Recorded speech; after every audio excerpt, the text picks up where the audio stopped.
Bismillahirrahmanirrahim. Assalamualaikum warahmatullahi wabarakatuh.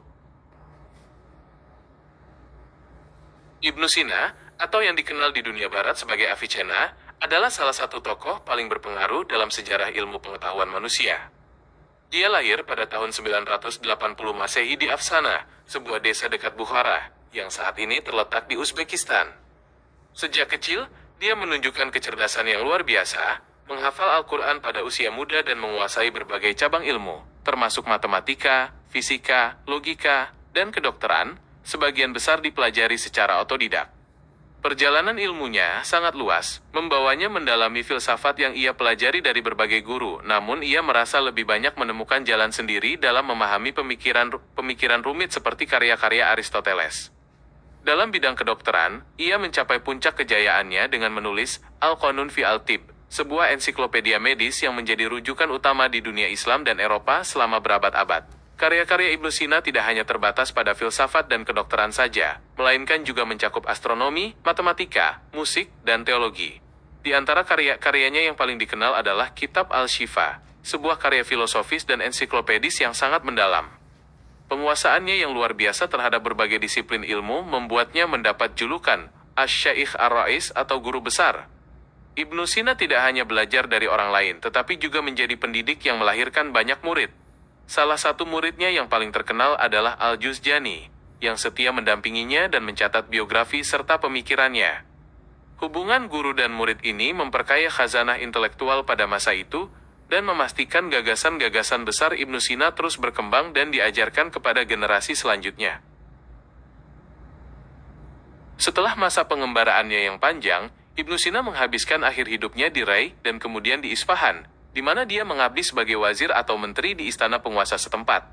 Kehidupannya diwarnai dengan intrik politik dan beberapa kali pemenjaraan, namun kondisi tersebut tidak menghentikan produktivitasnya dalam menulis dan mengajar. Dia tetap menghasilkan karya-karya brilian hingga akhir hayatnya, membuktikan dedikasinya yang tak tergoyahkan terhadap ilmu pengetahuan. Warisan intelektual Ibnu Sina terus hidup dan mempengaruhi peradaban dunia. Pemikiran-pemikirannya menjadi jembatan emas antara filsafat Yunani kuno dan pemikiran Islam, yang kemudian diserap oleh para sarjana Eropa pada abad pertengahan. Pengaruhnya dalam bidang kedokteran bahkan bertahan selama berabad-abad, menjadikannya salah satu ilmuwan paling dikenang dan dihormati dalam sejarah umat manusia. Dalam filsafat, Ibnu Sina menggabungkan pemikiran Aristotelian dengan Neoplatonisme serta teologi Islam. Dia mengembangkan konsep wujud niscaya dan wujud mungkin dalam upayanya membuktikan keberadaan Tuhan melalui The Proof of the Truthful. Pandangannya tentang jiwa juga sangat mendalam, membaginya menjadi jiwa vegetatif, sensitif, dan rasional yang memengaruhi banyak pemikir setelahnya. Di bidang kedokteran, kontribusinya melalui Al-Qanun fi Al-Tib menjadi tonggak penting dalam sejarah pengobatan. Buku ini membahas berbagai penyakit, anatomi tubuh manusia, farmakologi, dan cara diagnosis yang sistematis, menjadikannya ensiklopedia medis paling otoritatif pada masanya. Sebagai seorang polimatik, Ibnu Sina juga memberikan kontribusi dalam bidang musik dan fisika. Dalam musik, ia menguraikan teori notasi, ritme, dan instrumen musik pada masanya, sementara dalam fisika, ia mengamati fenomena gerak, cahaya, dan gaya, memberikan pandangan yang mendahului beberapa teori modern dalam mekanika. Sumbangsihnya yang luas ini memperkuat posisinya sebagai salah satu intelek terbesar dalam peradaban Islam dan dunia. Pengaruh Ibnu Sina di Eropa pada abad pertengahan sangat besar. Banyak karyanya, terutama Al-Qanun fi Al-Tib, diterjemahkan ke dalam bahasa Latin dan menjadi bahan ajar di universitas terkemuka seperti Montpellier dan Padua. Pemikirannya membentuk fondasi bagi tradisi skolastik, menghubungkan kembali pemikiran kritis dengan teologi Kristen, dan membuka jalan menuju Renaissance. Sampai saat ini, namanya tetap harum, dan diabadikan dalam berbagai institusi dan penghargaan ilmiah di dunia timur maupun barat. Ibnu Sina juga dikenal karena pandangannya yang holistik dalam dunia kedokteran.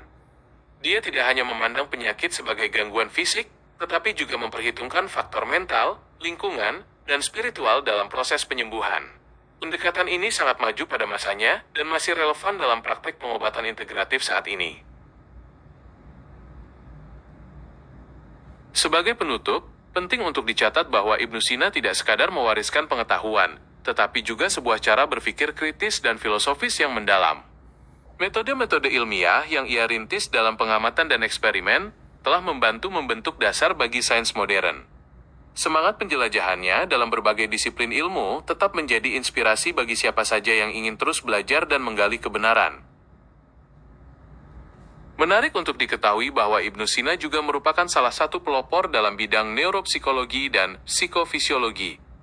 Dia mengidentifikasi berbagai gangguan mental dan memberikan penjelasan rasional tentang kondisi tersebut, seperti depresi, kecemasan, dan bahkan gangguan obsesif-kompulsif. Dia juga menekankan pentingnya diagnosis dini dan terapi yang memadukan perawatan fisik dan dukungan psikologis. Sebagai penutup tambahan, perlu disoroti juga pandangan Ibnu Sina tentang etika kedokteran. Dia sangat menjunjung tinggi pentingnya moralitas dan tanggung jawab moral para praktisi medis.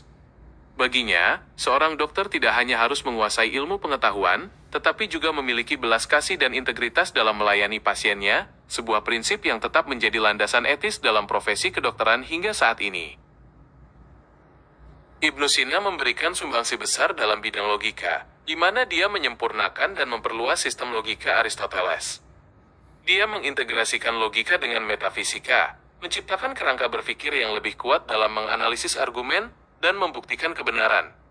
Analisisnya tentang proposisi dan modalitas sangat memengaruhi para pemikir setelahnya baik di dunia Islam maupun di Barat. Ibnu Sina juga memberikan pandangan mendalam tentang jiwa dan keabadiannya. Dia berpendapat bahwa jiwa manusia adalah substansi non-materi yang kekal, tidak bergantung pada tubuh untuk eksis. Pandangannya ini membuka jalan bagi diskusi filosofis yang kaya tentang spiritualitas dan tujuan hidup di luar batas-batas fisik semata. Ibnu Sina mengembangkan metode ilmiah yang menekankan pentingnya pengamatan empiris dan eksperimen dalam membuktikan hipotesis. Pendekatan ini menjadi fondasi penting bagi perkembangan ilmu pengetahuan, menjembatani kesenjangan antara logika murni dan realitas fisik yang dapat diamati. Ibnu Sina juga memberikan pandangan kritis terhadap alkimia pada masanya. Dia meragukan klaim bahwa logam dasar dapat diubah menjadi emas, dan berpendapat bahwa setiap jenis logam memiliki sifat dasarnya sendiri, yang tidak dapat diubah secara artifisial. Ibnu Sina juga mencurahkan perhatian besar pada bidang farmakologi dan penyusunan daftar obat-obatan. Dalam bukunya, dia mencatat ribuan resep obat, menjelaskan cara kerja, efek samping, dan dosis yang tepat. Kontribusinya ini menjadi dasar bagi pengembangan ilmu farmasi modern. Ibnu Sina juga tertarik dengan fenomena mimpi dan memberikan interpretasi filosofis dan psikologis mengenainya. Dia berpendapat bahwa mimpi bisa menjadi sarana bagi jiwa untuk terhubung dengan pengetahuan yang lebih tinggi atau mencerminkan kondisi fisik dan emosional seseorang. Pandangannya ini membuka dimensi lain dalam pemahaman manusia tentang alam bawah sadar. Ibnu Sina juga memberikan kontribusi dalam bidang matematika dan astronomi. Dia melakukan observasi astronomis dan menulis komentar tentang karya-karya Ptolemeus. Meskipun dia tidak dianggap sebagai matematikawan murni, pemikirannya membantu menyebarkan dan mengembangkan pengetahuan matematis pada masanya. Ibnu Sina juga dikenal sebagai seorang negarawan yang ulung. Selama menjabat sebagai wazir bagi penguasa di Rai dan Isfahan, dia terlibat dalam berbagai urusan pemerintahan dan diplomasi, menunjukkan kemampuannya dalam mengelola kekuasaan sambil tetap mempertahankan standar moral dan etika yang tinggi dalam setiap keputusannya. Ibnu Sina juga memberikan pengaruh yang mendalam pada filsafat iluminasionis yang dikembangkan oleh Suhrawardi. Meskipun dia beraliran peripatetik, kritik dan penafsirannya terhadap karya-karya sebelumnya membuka jalan bagi pemikiran baru yang mengedepankan pengalaman intuitif dalam mencapai kebenaran hakiki. Ibnu Sina juga memiliki pandangan yang mendalam tentang sifat ruang dan waktu. Dia berpendapat bahwa waktu bukan sekadar ukuran pergerakan seperti yang diyakini sebagian orang, melainkan bentuk keberadaan lain yang terkait erat dengan jiwa yang mengamati perubahan di dunia fisik. Pemikirannya ini menjadi salah satu rujukan dalam diskusi ontologis pada masa itu. Ibnu Sina juga memberikan sumbangsi penting dalam teori musik, yang ia bahas dalam bagian dari kitab besarnya, Asy-Syifa. Dia menguraikan analisis tentang skala nada, ritme, serta instrumen musik.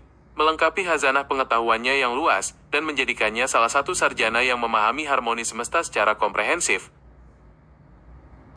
Ibnu Sina memberikan kontribusi yang sangat besar dalam bidang psikologi melalui pengamatan klinisnya terhadap perilaku pasien. Dia mengidentifikasi hubungan yang erat antara kondisi fisik dan mental, serta memelopori terapi perilaku untuk mengatasi berbagai fobia dan kecemasan. Pemikirannya ini menjadi dasar bagi banyak teknik psikoterapi modern.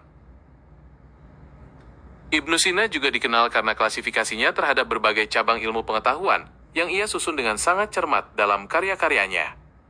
Dia membagi ilmu menjadi ilmu teoritis yang bertujuan untuk mengetahui kebenaran dan ilmu praktis yang membimbing tindakan manusia sehari-hari.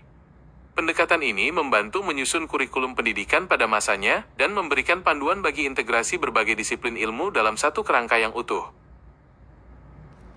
Ibnu Sina juga memberikan pemikiran yang mendalam mengenai konsep kebangkitan jasad dan roh. Berbeda dengan para teolog yang meyakini kebangkitan jasmani secara harfiah, Ibnu Sina berpendapat bahwa yang dibangkitkan adalah jiwa, sedangkan badan hanyalah instrumen sementara di dunia yang tidak lagi diperlukan setelah kematian. Ibnu Sina juga memberikan kontribusi dalam bidang teologi rasional, dengan mencoba menyelami hakikat ketuhanan dan sifat-sifatnya melalui pendekatan filosofis. Pandangannya ini memperkaya wacana keilmuan pada masanya, menggabungkan antara wahyu dan akal budi dalam memahami misteri kehidupan dan alam semesta.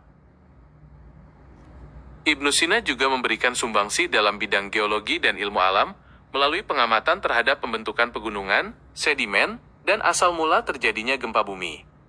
Dia menjelaskan proses erosi dan pengendapan yang membentuk batuan, memberikan pemahaman awal tentang dinamika permukaan bumi yang sangat bernilai. Ibnu Sina juga mengembangkan pandangan tentang bahasa dan retorika, di mana ia menekankan pentingnya kejelasan logika dan ketepatan istilah dalam menyampaikan pemikiran. Dia juga dikenal menulis risalah dalam bentuk puisi untuk mengekspresikan gagasan-gagasan filosofisnya, menunjukkan bahwa keindahan sastra dapat dipadukan dengan ketajaman pemikiran rasional. Sebagai penutup tambahan, perlu juga disoroti pandangan Ibnu Sina tentang pentingnya eksperimen dalam ilmu kedokteran. Dia menyarankan agar pengujian obat-obatan dilakukan secara cermat pada hewan dan manusia untuk memastikan keamanan dan efektivitasnya, yang menjadi landasan bagi pengembangan metode uji klinis modern. Sebagai penutup, kita telah melihat bagaimana Ibnu Sina, melalui kecemerlangan intelektual, dedikasi, dan pengabdiannya, telah meninggalkan warisan abadi yang terus mencerahkan peradaban manusia hingga hari ini. Semoga kisah hidupnya menjadi inspirasi bagi kita semua untuk terus mencari ilmu dan berkarya bagi kebaikan sesama. Terima kasih telah meluangkan waktu untuk berbincang, dan sampai jumpa. Wassalamualaikum warahmatullahi wabarakatuh.